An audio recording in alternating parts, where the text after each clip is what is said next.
का ये टॉपिक फिर से अब ट्रेंड पर है। एक एक्ट्रेस ने फिल्म इंडस्ट्री का काला चिट्ठा सामने रख दिया है सबके सामने, और उन्होंने ड्रिंक में मिलाई दवाई और क्या कुछ नहीं कहा है। वेल, भोजपुरी इंडस्ट्री में भी कई ऐसी एक्ट्रेस कास्टिंग काउच का शिकार हो चुकी हैं। कईयों ने तो भोजपुरी इंडस्ट्री का काला सच, काला चिट्ठा दुनिया के सामने लाकर गंदे लोगों का पर्दाफाश भी किया है। अब इसमें एक नाम भोजपुरी एक्ट्रेस मोनालिसा का भी है। यस गाइस, जिन्होंने बेबाकी से भोजपुरी इंडस्ट्री के काला चिट्ठा उजागर किया था। भोजपुरी अभिनेत्री मोनालिसा ने कास्टिंग काउच को लेकर बेबाकी से बोल्डली अपनी बात रखते हुए कहा था, और वो काम के सिलसिले में जब प्रोडक्शन हाउस जाती थी तो प्रोड्यूसर्स और डायरेक्टर काम देने के आवाज में गंदी डिमांड करते थे। जी हाँ, मोनालिसा के बाद भोजपुरी इंडस्ट्री और टीवी दुनिया की नामचीन हस्ती रश्मि देसाई भी फिल्म इंडस्ट्री का काली सच्चाई को उजागर कर चुकी हैं। वेल, एक इंसान की नीयत रश्मि को देखने के बाद खराब हो गई। वेल, इसके बाद उस शख्स ने रश्मि के साथ गंदा काम करना चाहा, लेकिन इस बात का रश्मि ने खुद एक इंटरव्यू में खुलासा किया था। वेल गाइस, दरअसल रश्मि देसाई ऑडिशन के लिए गई थी। वहां मौजूद शख्स ने उन्हें देखा तो नीयत खराब हो गई।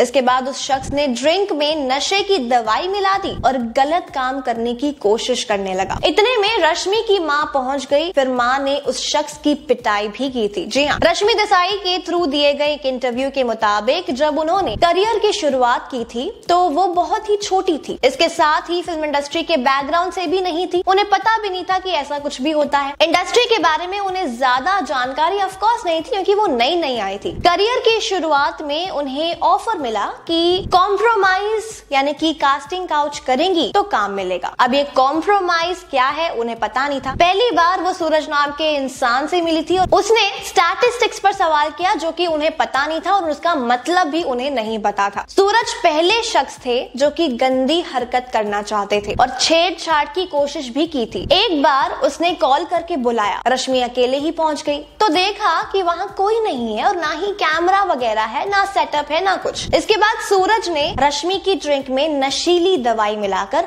बेहोश करने की कोशिश भी की थी। रश्मि देसाई बार बार उससे कहती रही कि ये सब गलत काम नहीं करना है, मुझे मैं अनकंफर्टेबल फील कर रही हूँ। जैसे तैसे करीब 2.5 घंटे बाद रश्मि वहां से बाहर निकली और अपनी माँ को सारी बात बताई। इसके बाद अगले ही दिन रश्मि दोबारा उस शख्स से मिलने गई और इस बार तो रश्मि की माँ ने उसे थप्पड़ भी कसकर दे दिए। बहरहाल रश्मि देसाई ने भोजपुरी और असमिया फिल्मों में अपने करियर की शुरुआत की और उसके बाद उन्होंने टीवी इंडस्ट्री में कदम रखा और उत्तरन सीरियल काफी ज्यादा पॉपुलर हुआ। उनको एक अलग ही पहचान मिली और आज की तारीख में वो इंडस्ट्री की सक्सेसफुल एक्ट्रेस में शुमार की जाती है। मतलब आपके इस पर क्या व्यूज है, हमें मुझे कमेंट सेक्शन पर जरूर बताएं। And for more updates to follow our page.